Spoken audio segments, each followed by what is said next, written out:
El Evangelio según San Juan, capítulo 10, los primeros 10 versículos de este Evangelio, el Evangelio según San Juan. Esta es la cuarta biografía del Señor Jesús en el Nuevo Testamento. Juan, capítulo 10, versos, pues los primeros 10 versículos, del 1 al 10. Y conforme lo vayan encontrando, nuevamente les voy a pedir que, puestos de pie, hagamos juntos la lectura de esta porción de la Biblia. Juan, capítulo 10, de los versos del 1 al 10. ¿Ya lo tenemos, hermanos? Inicio el verso 1, ustedes el 2, nos encontramos todos en el verso 10. Amén. Dice así la palabra del Señor: de cierto os digo, el que no entra por la puerta en el redil de las ovejas, sino que sube por otra parte, ese es ladrón y salteador.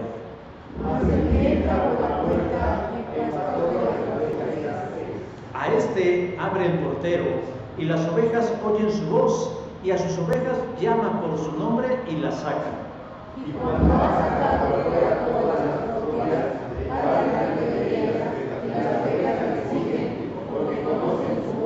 mas al extraño no seguirán, sino oirán de él, porque no conocen la voz de los extraños. Esta la había escrito Jesús, pero ellos no entendieron que era lo que se decía. Volvió pues Jesús a decirle: de cierto os digo, yo soy la puerta de las ovejas. Todos los que antes de mí vinieron, ladrones son, salteadores, pero no conocieron las ovejas. Yo soy la puerta. El que por mí entrare será salvo, y entrará y saldrá y hallará pastos. El ladrón no viene sino para hurtar, matar y destruir. Yo he venido para que tengan vida y para que tengan en abundancia. Amén. Se me fue hasta el 15. Yo soy el buen pastor. El buen pastor su vida da por las ovejas. Mas el asalariado, que no es el pastor, y que no son propias las ovejas, debe ir al lobo y deja las ovejas y huye. Y el lobo arrebata las ovejas y las desprecia. Así que el asalariado huye, porque es asalariado y no le importan las ovejas. Yo soy el pastor y conozco las ovejas y la vida me conoce. Así como el Padre, todos, así como el Padre me conoce y yo conozco al Padre y pongo mi vida por las ovejas. Amén. Pueden tomar sus lugares. Atención dispersa, dicen por ahí, ¿no?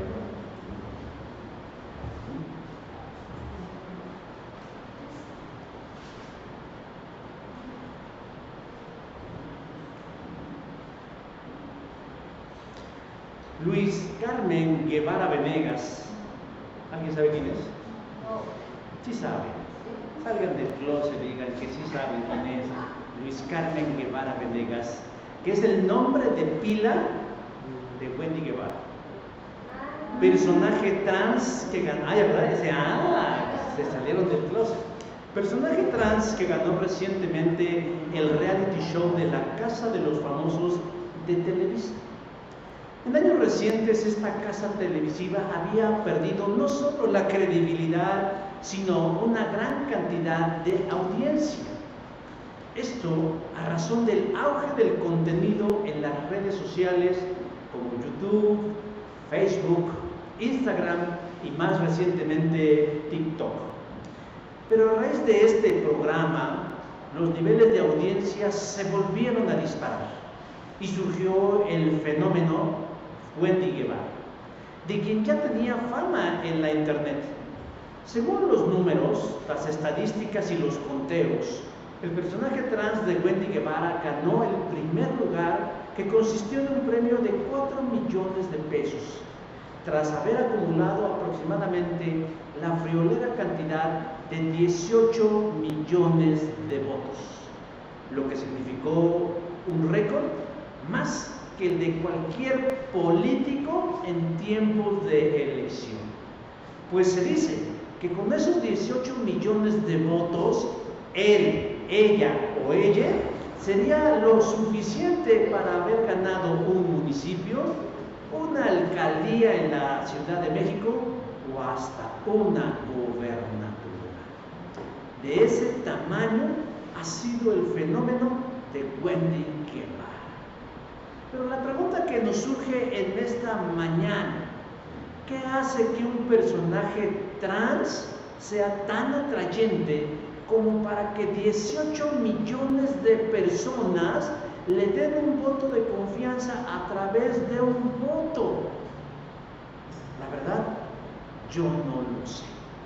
Pero lo que sí sé es que basta ver el arrastre que tiene hoy este personaje, porque se habla de él en muchos círculos públicos a nuestro alrededor. Cuando llega a algún lugar, la gente se arremolina con tal de tomarse una selfie o de pedirle un autógrafo. Su imagen aparece casi en todos lados y distintos medios de comunicación lo promocionan, la promocionan o le promocionan. Pero lo curioso del caso es que este personaje no canta, no baila, no actúa, no cuenta ni siquiera con la mínima educación básica, pero es toda una celebridad.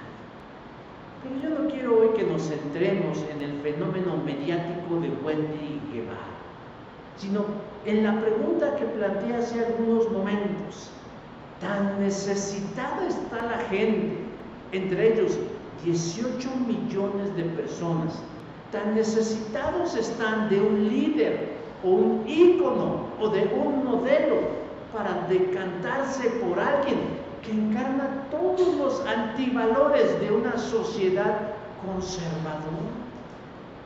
Jesús llegó en una barca y al descender de esta, nos dice el evangelista Marcos, miró a una gran multitud y tuvo compasión de ellos, porque eran como ovejas que no tenían pastor. Marcos 6:34. No eran 18 millones de telespectadores, eran tan solo 5,000 personas, sin contar niños y mujeres. Pero el estado de extravío de esos 5,000 individuos y la banalidad de sus vidas tocó el corazón de Jesús, porque el Maestro va más allá de las emociones y la contemplación e inmediatamente entra en la acción. Porque la segunda parte del pasaje de Marcos 6:34 nos dice: y comenzó a enseñarles muchas cosas. Jesús no solo miró a esos 5,000 individuos como ovejas que no tienen pastor y sintió compasión, sino que se dio a la tarea de guiar sus vidas, de pastorear sus destinos, de enseñarles el camino a través de la enseñanza de muchas cosas. Jesús sabe cuál es nuestro problema, y nuestro problema no es que seamos ignorantes, sino que estamos extraviados del camino, estamos alejados de la verdad y de la verdadera vida que Él quiere para nosotros. Por eso Él quiere asumir el rol de nuestro pastor. ¿Qué es lo que necesitan esos 18 millones de almas? ¿A Wendy Guevara?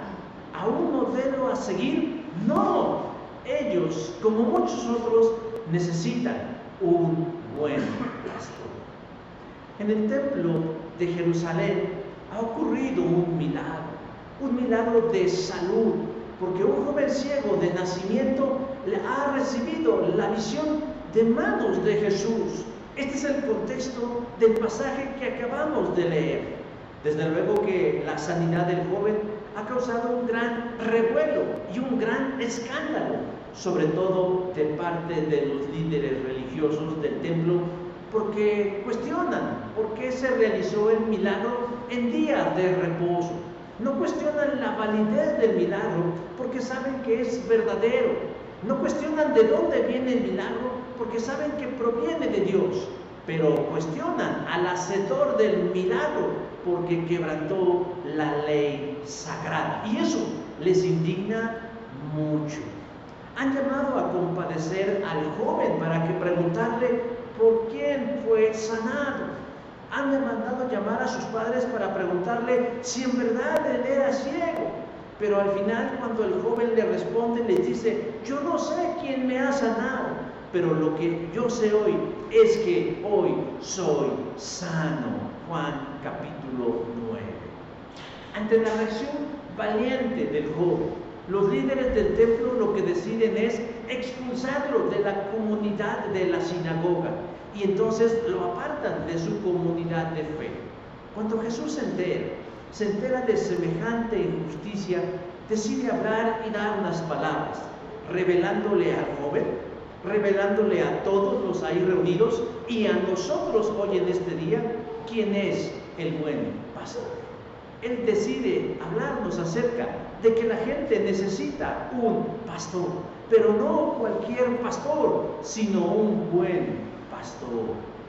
Los religiosos del templo, los encargados de guiar al pueblo en el camino de Jehová, de hablarles del amor y el propósito de Dios, de mostrarles el camino a la vida eterna, en lugar de cumplir con su trabajo, han tratado con desinterés y dureza a la feligresía.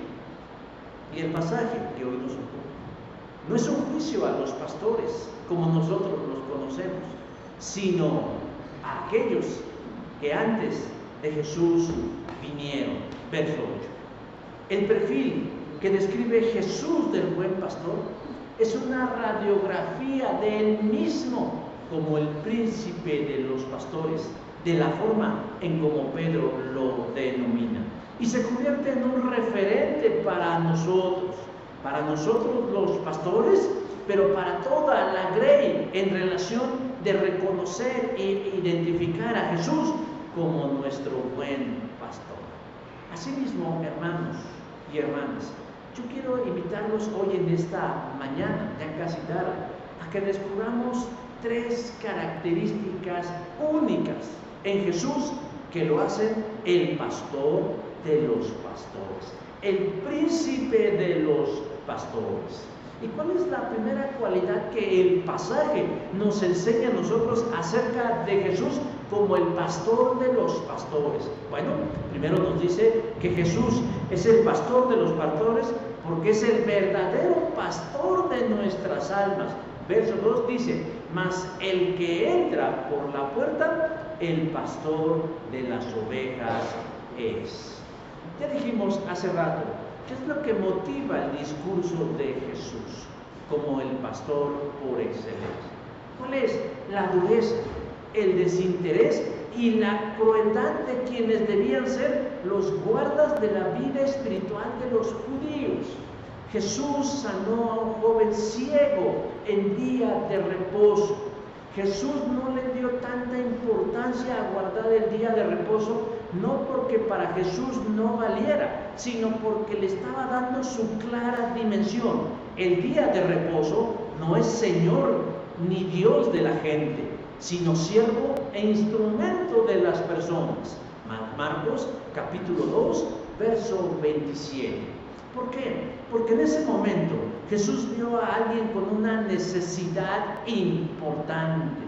La visión no la tenía, pero el punto de vista de los líderes religiosos, de los guardas del templo, es distinta. Ellos piensan que es más importante guardar la ley y cumplir las reglas que están por encima de cualquier necesidad. La dureza y la cuadradez, por así llamarlo, de los líderes del templo no era una ocasión de ese instante, sino era una conducta recurrente. Es decir, ellos debieran ser modelo de piedad y compasión. Es lo que la gente esperaría de alguien que se la vive en el templo. Sin embargo, ellos eran identificados por la gente como duros y legalistas. El joven defiende su sanidad, sustenta en las escrituras su sanidad, pero ellos no lo ven con buenos ojos y lo descalifican, versículo 34 del capítulo 9, expulsándolo de la sinagoga. La sinagoga, hermanos, sería el equivalente a lo que hoy es nuestra comunidad de fe llamada la iglesia. Cuando este joven sale de ahí triste, cabizbajo, con los hombros caídos, como dicen por ahí, arrastrando la cobija, sabiendo que él nada malo había hecho, más que simplemente recibir la sanidad de un desconocido, se encuentra con Jesús en el camino. Y entonces, en ese momento, le muestra al Hijo del Hombre que Él es Jesús y que Él es quien lo sana, pero también quien lo salva. Y en ese momento nos dice Juan 9:38 que el joven cae de rodillas y cree en Jesús para vida eterna y lo adora. Y entonces Jesús le dice unas palabras, versículo 39 del capítulo 9, dice: para juicio he venido yo a este mundo, para que los que no ven, vean, y para los que vean, sean cegados. Ahí cercanamente, nunca falta la oreja chismosa, estaban parados unos fariseos que se sintieron aludidos por las palabras de Jesús. Pero no solo aludidos, sino además ofendidos.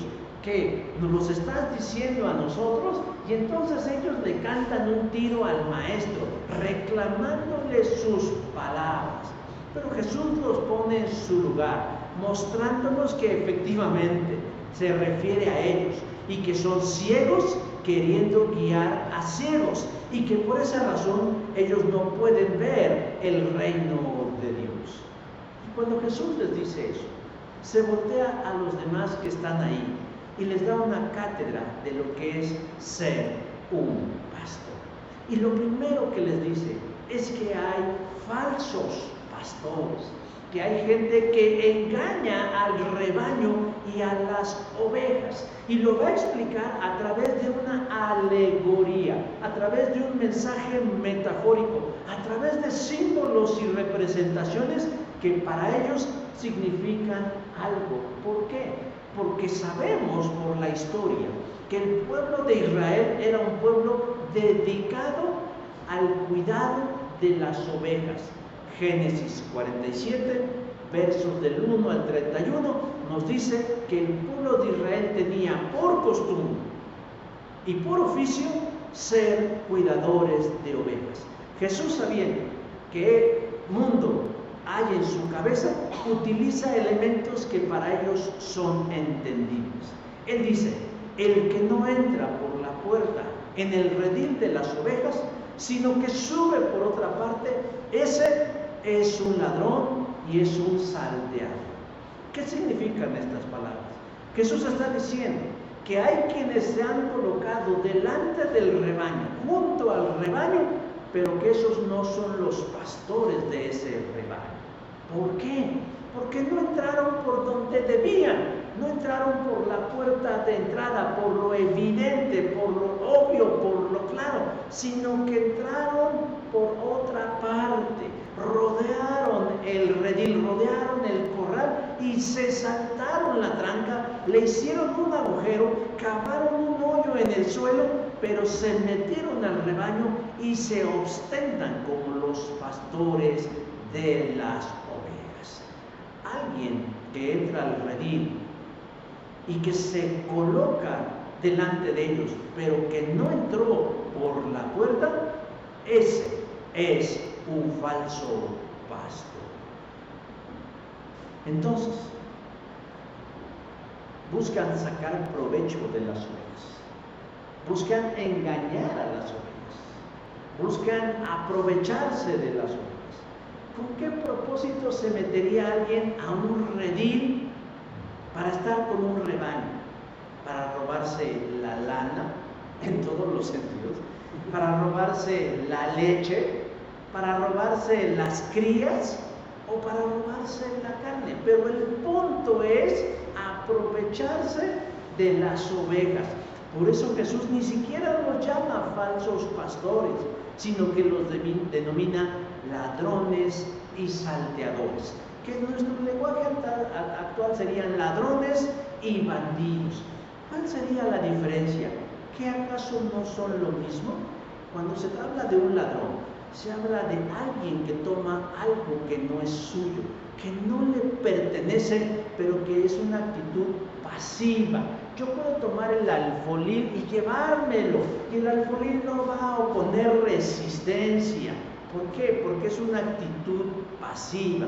Pero cuando se habla de un bandido o del bandidaje, ya hay otro elemento activo. Si yo saco una navaja y se la pongo en el pescuezo a Gaby y le digo, tu celular, tu monedero, tu cartera, yo ya no soy un ladrón, soy un bandido, porque entonces ya estoy forzando la situación.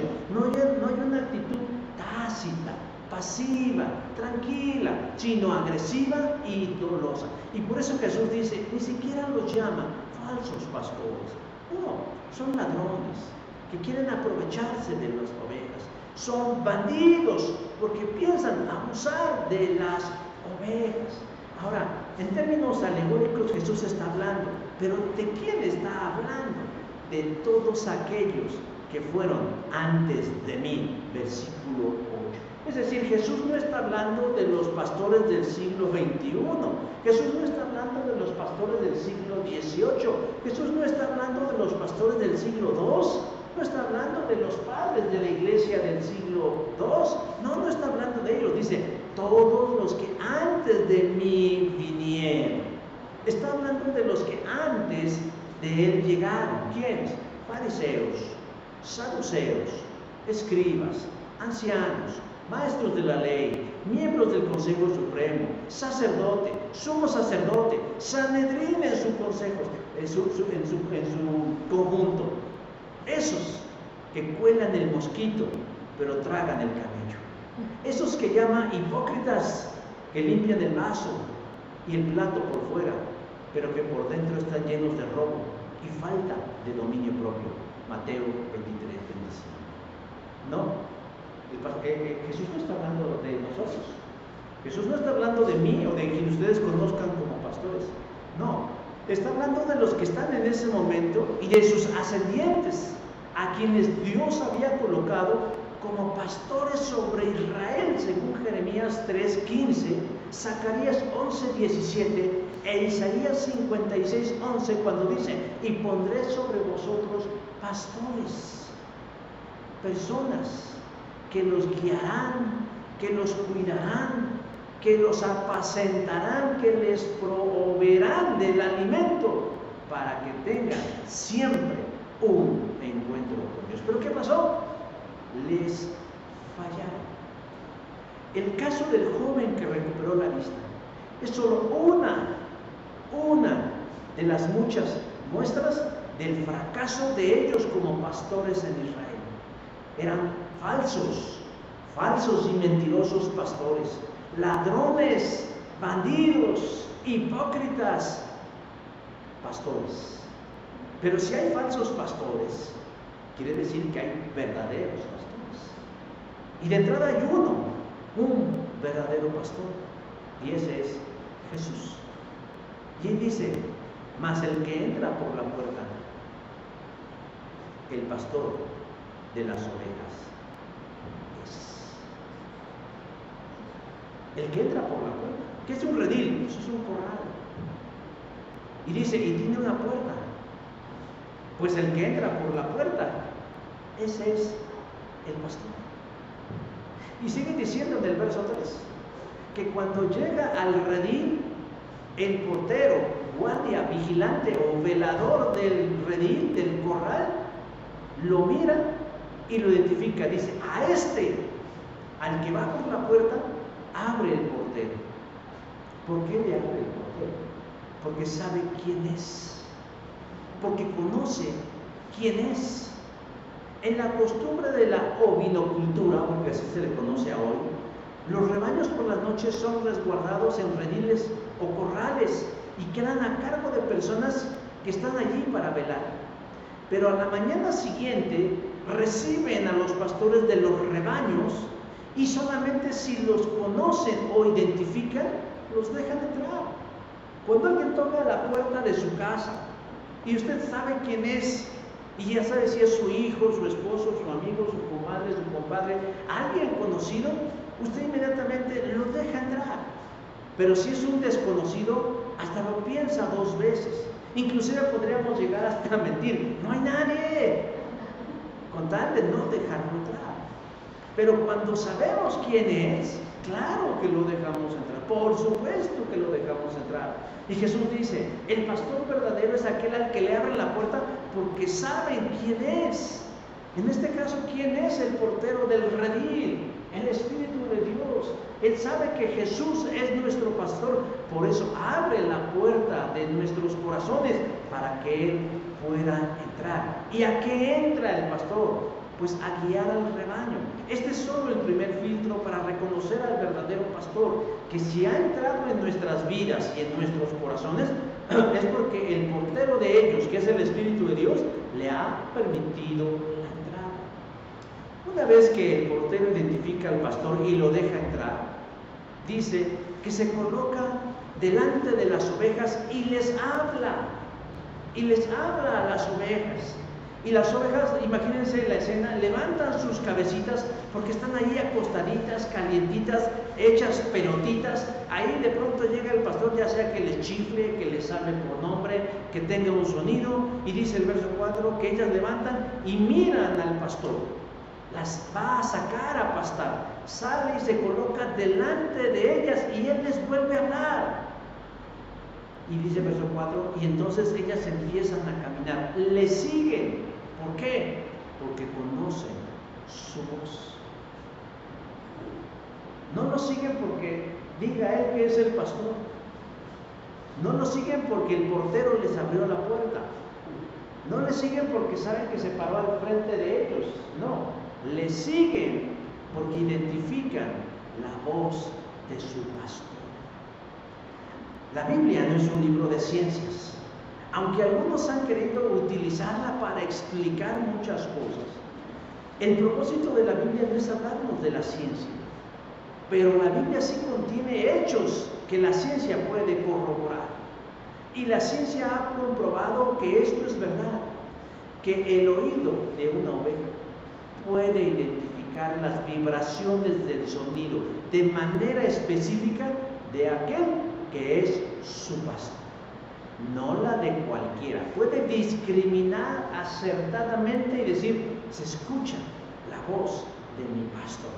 Y cuando escucha la voz de su pastor, se levanta en sus cuatro patitas y encamina sus pasos a lo que su oído le conecta con su ojo. Dice, él es mi pastor. Y entonces va tras él siguiendo. El pueblo ha estado bajo el aparente cuidado de pastores, pero Jesús dice que son falsos, ladrones y bandidos. Y claro que traen a un rebaño, pero bajo el criterio del miedo y del castigo. Si tú no cumples mis expectativas y lo que dice mi palabra, Dios te va a castigar. Dios va a traer sobre ti un juicio. Dios va a traer sobre ti una carga que no vas a poder tolerar. Pero ahora Jesús ha llegado. Por eso Jesús ha llegado. Y muchos comienzan a seguirle. No por lo que promete, no por lo que nos evita, sino por quien Él es. ¿Quién es? Es nuestro pastor. En estos días estaba viendo un video corto en TikTok de un joven que decía que había ido a tomar un curso para aprender a escuchar la voz de Dios. Díganme ustedes, ¿alguno de ustedes ha tomado un curso para respirar? Yo no. ¿Alguno de ustedes ha tomado un curso para mirar? No. ¿Alguno de ustedes ha tomado un curso para sentir cuando tocan? No. ¿Por qué? Son muy buenos. Primero porque no hay. Es absurdo pensar que alguien nos puede enseñar a respirar. ¿Por qué? Porque es algo nato en nosotros, es natural. Lo extraño sería que no respiráramos. Lo extraño sería que no miráramos. Lo extraño sería que no sintiéramos. Bueno, hermanos, cuando nosotros llegamos a Cristo, escuchar la voz de Jesús debe ser algo natural. Porque si Él es nuestro pastor, ¿qué somos nosotros? sus ovejas. No necesitamos un fuete, no necesitamos un bibliazo, no necesitamos un regaño, no necesitamos un jalón de orejas de parte de nadie para seguir a Jesús. ¿Por qué? Porque sus ovejas lo siguen. ¿Y por qué lo siguen? Porque conocen su voz. Cuando nosotros escuchamos a Jesús, decimos: Él es mi pastor y nada me faltará. Pero ¿por qué había en el pueblo gente que no seguía a Jesús? Él, en otro momento del Evangelio de Juan, dice unas palabras reveladoras y poderosas: el que es de Dios, las palabras de Dios escuchan. Por esto no las oís vosotros, porque no sois de Dios. Juan 8:45. ¿Escuchas a Jesús? Si escuchas a Jesús, entonces Él es tu auténtico, verdadero pastor. En segundo lugar, la segunda característica que hace de Jesús el pastor de los pastores, no solo porque es el verdadero, sino porque es único entre ellos. Verso 10: yo he venido para que tengan vida y para que la tengan en abundancia. Hasta aquí el Señor Jesús hace una pausa en su descripción alegórica, y Juan nos confirma eso, porque dice entonces que la palabra de Jesús no halló cabida en los oídos de algunos aludidos. Verso 6: pero ellos no entendieron qué era lo que Él les decía. Se cumple lo que dice Juan 8:47. ¿Por qué no entienden lo que Jesús les está diciendo? Porque no son de Dios.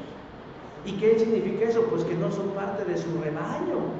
¿Y qué significa eso? Que no identifican la voz del pastor de los pastores. Pero a Jesús eso no le interesa. Él continúa porque ahí sí hay rebaño, porque ahí sí hay ovejas que lo están escuchando, le están poniendo atención y están creyendo lo que está diciendo.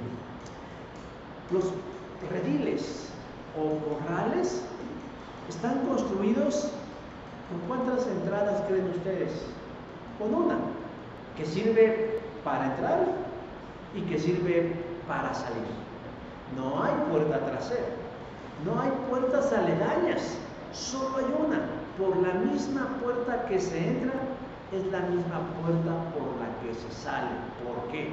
Para tener un mayor control de los rebaños, porque a veces un redil no solo guarda un rebaño, sino varios rebaños. Entonces, para que no huyan, para que no se escapen, para que nadie se meta, para que nadie se cuele, solo existe una puerta. Y esa puerta a veces puede ser cubierta pues con unas maderitas, ¿no? Con una puerta. Esos huecos, esas entradas y salidas pueden ser tapados con una puerta de madera o de otro material. Pero a veces no había puerta. A veces quien se colocaba en ese agujero que servía de entrada y salida era una persona, que era el vigilante, que era el guardia o que era un velador. Pero en casos muy excepcionales, quien se colocaba en la entrada y salida de los rediles era el pastor. Si quería se podía poner así, pero se ponía en la puerta. Por eso Jesús en el verso 7 dice: yo soy la puerta de las ovejas. Yo soy la puerta de las ovejas. ¿Y qué significa que Jesús es la puerta de las ovejas? ¿Y sabe qué? Eso lo hace único. Por eso digo que en casos excepcionales, en la mayoría de las veces se contrataba a alguien extra que sirviera de salvaguarda de los rebaños en las noches. Pero Jesús es un caso único y lo hace único porque Él se coloca como la puerta del redil donde están las ovejas. ¿Por qué y para qué? Ya no le delega el cuidado, ya no les da a otros la responsabilidad del cuidado del rebaño, sino que Él lo asume. Yo soy la puerta de las ovejas. Yo soy la puerta de las ovejas. Y él vuelve a reiterar la idea de los falsos pastores, a quienes, como ya vimos, calificó de ladrones y bandidos, y quienes han sacado provecho de las ovejas. Y él dice, pero lo bueno de mis ovejas es que no escucharon la voz de esos falsos. Lo bueno de mis ovejas es que no escucharon la voz de esos ladrones, de esos bandidos y de esos hipócritas. ¿Por qué dice Jesús estas cosas? En algún momento de la historia, en Mateo 23:3, Jesús les dijo al pueblo en general, a las ovejas, practiquen y obedezcan todo lo que ellos les digan, pero no sigan su ejemplo. Mateo 23:3. ¿Qué les está diciendo Jesús?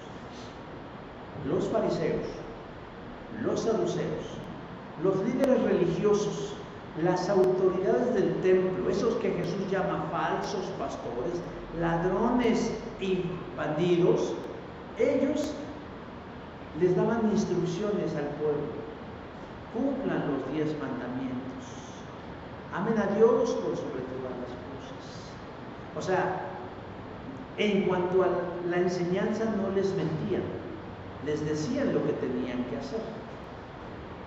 Pero Jesús les dice, hagan lo que ellos les piden, pero no sigan su ejemplo, no sean como ellos, no sean como ellos, guárdense de ellos. Y esto nos enseña una verdad interesante que hoy no vamos a explorar, pero a veces es importante saber de dónde nos viene la verdad. A veces la verdad nos viene de un burro, sin aludir a lo presente. ¿La burra de Balaam dijo una verdad o dijo una mentira? Dijo una verdad. Balaam, como profeta pagano que buscaba maldecir al pueblo de Dios, pero le cambió a bendición, ¿dijo una verdad o dijo una mentira? Dijo una verdad. Luego entonces Caifás, cuando habló acerca de Jesús, en algún momento profetizó el tiempo venidero, ¿habló una verdad o habló una mentira? Habló una verdad. A veces las verdades vienen en estuches que no son precisamente los mejores, pero eso no significa que no dejen de ser verdad. La verdad es verdad independientemente de quién la diga. La verdad no se reduce, ni se pervierte, ni se corrompe. Pero Jesús sí hace una aclaración, pero no sean como ellos. Por eso dice en Juan 10:8, mis ovejas no los escucharon. O sea, sí cumplían con la ley de Dios, sí seguían los mandamientos, pero no eran como ellos, no eran como esos ladrones, no eran como esos bandidos, no eran como esos salteadores, no eran como ellos, porque Jesús había asumido el cuidado del rebaño. Por eso dice, yo soy la puerta. Y como puerta Jesús nos ofrece 3 cosas. Primero de ellos, seguridad. ¿Qué dice el verso 9? Porque el que por mí entrare será salvo. Aquí la palabra de la que traducen salvo viene del griego soho, que significa salvación. Y cualquiera de nosotros como cristiano evangélico no tenemos ningún problema con el concepto de la salvación. Pero Jesús no se está refiriendo a una salvación de índole espiritual, sino de seguridad, de certeza y de tranquilidad. Todo aquel que esté conmigo puede estar seguro de que todas las cosas buenas y mejores estarán en sus vidas. Habla de una salvación en un sentido más amplio, más profundo y más grande. No únicamente la seguridad de que cuando yo me muera me voy al cielo, porque esa es una promesa a futuro, sino una certeza de que el día a día yo puedo contar con su compañía, con su guía, con su sabiduría, con su fortaleza, con su ánimo, con la certeza de que aun cuando las circunstancias sean las más difíciles de la vida, Él siempre traerá lo bueno para mí. Quien entre por la puerta, que es Jesús, debe estar seguro de que está a salvo. de que no debe tener miedo de ladrones y bandidos que quieran aprovecharse de él y hacerles daño. El verso 10 generalmente lo utilizan para hacer referencia a Satanás y su triple oficio: robar, matar y destruir. Pero de manera ortodoxa, lo que está hablando Jesús, está hablando de aquellos falsos pastores, de aquellos que le antecedieron, que quieren abusar, dañar y destruir al rebaño. Pero dice que quien se allega a Cristo puede estar seguro que no le va a pasar nada, que eso no va a ocurrir, que eso no va a suceder. ¿Por qué? Porque será salvo. La segunda cosa que Jesús nos dice en relación a de Él es la puerta y que lo hace único, es que en Jesús hallamos libertad. Entrará y saldrá y hallará pastos. La expresión entrar y salir es un hebraísmo, es decir, es una frase utilizada muy comúnmente por los hebreos en el Antiguo Testamento que denota libertad en todas las acciones de la vida: hacer y deshacer, ir y venir, subir y bajar. Pero no es un cheque en blanco para que hagamos de ello lo que nos venga en gana, porque recuerden que el corazón del ser humano es engañoso. Si Dios nos ha hecho libres, es para hacer lo bueno y es para hacer el bien. En la teología, bueno, si se le puede llamar teología, de lo que se llama neopentecostalismo, dicen y enseñan que Jesús nos hizo libres. El problema es que no saben para qué. Dicen una canción de ellos: para bailar, para gozar, para danzar. Oiga, yo no necesito ser cristiano para bailar, para gozar y para danzar. A mí póngame a la tracalosa y bailo, danzo y gozo. O sea, yo no necesito al Espíritu de Dios para hacer estas cosas. No, hermanos. Esa es una manera muy reduccionista de ver la libertad en Cristo. El contexto de las palabras de Jesús es que la libertad está ligada a lo anterior. Si hemos sido víctimas o esclavos de ladrones y bandidos que han abusado de nosotros y que nos han mantenido en opresión como oveja o como rebaño, ahora en Jesús podemos obtener libertad del pecado, libertad del maligno, libertad del juicio de Dios que pesa sobre nosotros. Hermanos, en Jesús como nuestro pastor podemos movernos hacia la libertad.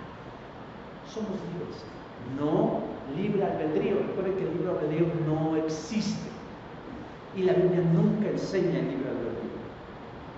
Somos libres en una libertad limitada. Podemos escoger hacer el bien o podemos escoger hacer el mal. Si existiera el libre albedrío, tendríamos la capacidad de crear una tercera alternativa, pero no tenemos esa capacidad. Solamente escoge bien o escoge mal. Pero ahora en Cristo, como nuestro pastor, escogemos hacer el bien porque queremos hacerlo. Porque somos, como dice Pablo, somos movidos por su amor. Porque el amor de Jesús nos constriñe, nos impulsa a hacerlo. Es algo más fuerte que nosotros. Por eso Jesús es único como nuestro pastor. Y por último, lo que hace que Jesús sea único como pastor es la abundancia que Él nos da. Dice verso 10: pero yo he venido para que tengan vida y para que la tengan en abundancia. ¿Pues qué no estamos vivos? Sí, pero tenemos una vida limitada y Jesús quiere para sus ovejas una vida perizos. La palabra perizos significa superabundante, superior. Dicen los que saben que es una palabra con significado matemático que denota excelencia, ganancia y superioridad. La oveja de Israel tenía vida y estaba acostumbrada a esa vida, pero Jesús tiene para ellas una mejor vida, una vida abundante, entendiendo que una vida abundante no significa tal vez que sea larga o que sea fácil o que sea cómoda, sino plena en contentamiento y satisfacción de Cristo, como Pablo lo dijo: sé vivir en abundancia, sé vivir en escasez. Cualquiera que sea mi situación, todo lo puedo en Cristo que me fortalece, sea en salud y sea en enfermedad, sea en dureza o sea en tranquilidad, pero todo lo podemos en Cristo que nos fortalece. Hay quienes se jactan de ser ovejas de grandes pastores. Se ufanan diciendo: mi pastor es fulano, mi pastor es perengano. Pero solo hay un pastor que es único, que da la vida por sus ovejas, y Él se llama Jesús. Ahora, por último, el tercer elemento que hace de Jesús el pastor de los pastores. Ya vimos que es el verdadero pastor. Ya vimos que es único como pastor. Y lo último es que es el mejor como pastor. Versículo 11: el buen pastor su vida da por las ovejas. Hasta esta parte ya no hay lugar a dudas de quién está hablando Jesús, porque entonces se dice: yo soy el buen pastor. Yo soy el buen pastor de Israel, versículo 11. Y de otro rebaño, los gentiles, versículo 16. De inicio Dios levantó y llamó al pueblo, a personas de la tribu de Leví, de los descendencia de Aarón, que fueran pastores del rebaño. Jeremías 3:15. Y hubieron quienes con honor y responsabilidad cumplieron. Sin embargo, el oficio lo corrompieron otros, y trajo como consecuencia desdicha para el pueblo. Era paradójico, hermanos, pero quienes poseían el acceso a Dios del universo vivían atados a los caprichos de quienes Jesús llama ladrones y bandidos. Pero ahora el pastor de los pastores se manifiesta y ha traído a sus ovejas lo que necesitan. Y esto convierte a Jesús como el mejor de los pastores, en comparación de todos los anteriores que les habían fallado a las ovejas.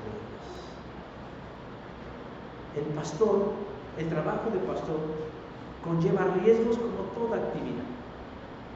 Todos tenemos una actividad laboral, profesional, vocacional, pero todos tienen un riesgo.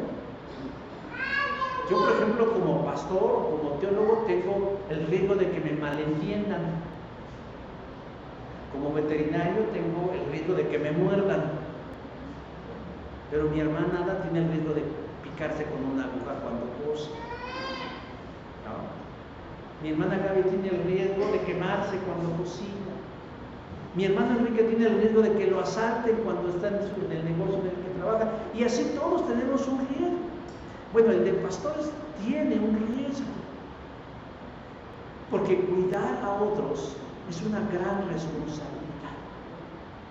No obstante, Jesús, como el buen pastor, lleva el riesgo de su trabajo al límite, no solo de enfrentar a las amenazas del rebaño, sino de dar la vida por sus ovejas. Versículo 11: su vida da por sus ovejas.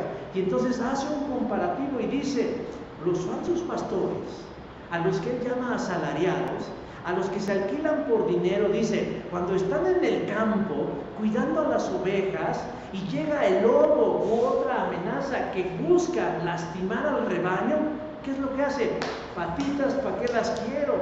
Ponen pieza en polvorosa, porque diciendo primero yo y luego quien pueda. Mi esposa y yo recordamos una anécdota de alguien, de un misionero. Estábamos ahí en un lugar donde estábamos reunidos, estaba él, otros jóvenes, su esposa, y de pronto empezó a temblar, la tierra empezó a sacudirse, y el misionero se agarró su portafolio, lo cerró, patitas, ¿para qué la quiero? Se subió a su camioneta y se fue. Y todos nos quedamos así, pero curiosamente salió la esposa y dice: ¿y mi esposo? Pues ya se fue, y me dejó. Claro, pues yo primero por él. Uno agradece esas anécdotas porque entonces uno dice: pues el pastor es el de arriba, ¿verdad? Entonces, el que es pagado ve el peligro y huye, dice el versículo 3. ¿Y por qué huye? Y Jesús responde: porque no le importan las ovejas. A él le importa el dinero. Mi hermano Juanito, que ya no está en este lugar, hasta en otro lado, iba a decir, ya no está entre nosotros. No, ya no está aquí. Él decía: la gente no quiere trabajar. La gente quiere dinero, a cualquier costo. Hay quienes todavía tienen conciencia y pues buscan un trabajo. Y hay quienes ya no tienen conciencia y abren su OnlyFans. Ya lo que quieren es dinero. O sea, ya lo que caiga es bueno. Ese mismo espíritu es el que envenena el corazón de los asalariados, porque no les importan las ovejas. encontraste el pastor, ese al que las ovejas reconocen, las defiende del lobo, del tigre, del león, del diablo, al punto de dar su vida por ellas. Entre el pastor y las ovejas se establece una simbiosis muy especial, una asociación muy profunda. El pastor sabe quiénes son sus ovejas. Golpe a los arminianos. El pastor sabe quiénes son sus ovejas. Y las ovejas saben quién es su pastor, versículo 14. O sea, se conocen. Por eso no debiéramos tener tanto problema acerca de tomar decisiones, porque si es Jesús el que nos va guiando, siempre nos mandará al camino. Ahora, podemos tener un problema no de audición, sino de cerilla espiritual, que esté taponeando el canal auditivo de nuestro escuchar la voz del Señor. Limpiémoslo. Por eso dice la carta a los Hebreos que despojémonos de todo peso de pecado que nos asedia y nos impide correr con libertad la carrera de la fe. Limpiemos cualquier cosa en nuestra vida y yo les aseguro que vamos a escuchar perfectamente la voz del pastor diciéndonos en qué dirección hemos de encaminar nuestros pasos. Nunca tome usted una decisión sin haber escuchado la voz del pastor de los pastores diciéndole hacia dónde encaminar sus pasos. Jesús es el pastor de los pastores. Pero esta supremacía no está dada por su elocuencia o su bondad, sino por su relación con Dios. Dice, así como mi Padre me conoce, yo conozco al Padre. O sea, de la misma manera en que el Padre y el Hijo se comunican y sabe uno lo que quiere del otro, Él quiere que nosotros tengamos esa misma asociación con Él, que sepamos exactamente qué queremos, qué quiere Dios de nosotros y nosotros sepamos qué quiere de Dios de nosotros. Que Jesús es el pastor de los pastores. ¿Algunos de ustedes han escuchado hablar de Salvador Freixedo? ¿Han escuchado hablar de él? De Wendy Guevara sí han escuchado. No me digan. Involuntariamente. Bueno, Salvador Freixedo fue un sacerdote católico romano que perteneció a la orden de los jesuitas por más o menos unos 30 años. Después de esos 30 años decidió renunciar y dedicarse al desarrollo de lo que él llamó la teomilogía, que es el estudio del fenómeno ovni desde una perspectiva religiosa. Freixedo negó dogmas importantes para el catolicismo romano, como la infalibilidad del Papa, la divinidad de Jesucristo, desconoció al Dios de la Biblia, acusó a la ICR de los muertos por ella a lo largo de la historia, y dice que un buen día él abrió los ojos a la realidad del mundo exterior y comprendió que había vivido en una burbuja, en un engaño, y que ahora, bueno, en ese tiempo, se dedicaría a esparcir el uso de la razón en aras de encontrar la verdad. Y entonces le preguntaron a Salvador Freixedo, que ahora que ya no se identificaba como un creyente cristiano, ¿qué proponía él para salvar al mundo? Y él respondió, ¿salvar al mundo? ¿De qué? El mundo no necesita ser salvado. Esa es una idea que ustedes se han creado en su burbuja cristiana, porque el mundo no les está pidiendo ser salvado de nada. Freixedo era un hombre, ya murió, era un hombre sincero y honesto, pero errado en su camino. El mundo sí necesita ser salvado. Él necesitaba ser salvado. El mundo necesita un gran salvador. Y toma en su camino lo que encuentra, lo que hay, lo que se le atraviesa. pero sigue caminando por la vida sin rumbo, sin sentido y extraviado. Y lo más dramático de todo es que se encamina a su propia destrucción. Jesús es el buen pastor, es el verdadero pastor, es el único pastor, es el mejor de los pastores. Y quienes estamos aquí asumimos que lo conocemos, que somos sus ovejas, que pertenecemos a su redil, que nos sentimos seguros, confiados, libres y abundantes. Luego entonces debemos sentirnos muy agradecidos por eso, muy gozosos por eso, muy henchidos de amor por eso. Y por eso no necesitamos que nadie nos arree, que nadie nos latigue ni nos fuetee para hacer lo bueno, para hacer la voluntad de Dios. En el marco de las iglesias bautistas, el primer domingo de septiembre se dedica un momento a orar por los pastores. Pero a mí me parece prudente no olvidar nunca al príncipe de los pastores, porque Él es 24/7.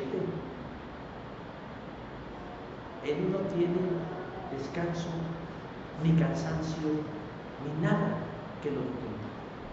Así pues, mis hermanos, agradezcamos hoy en este día que contamos con un pastor, el mejor, el único y el verdadero pastor de los pastores, Jesús el buen pastor.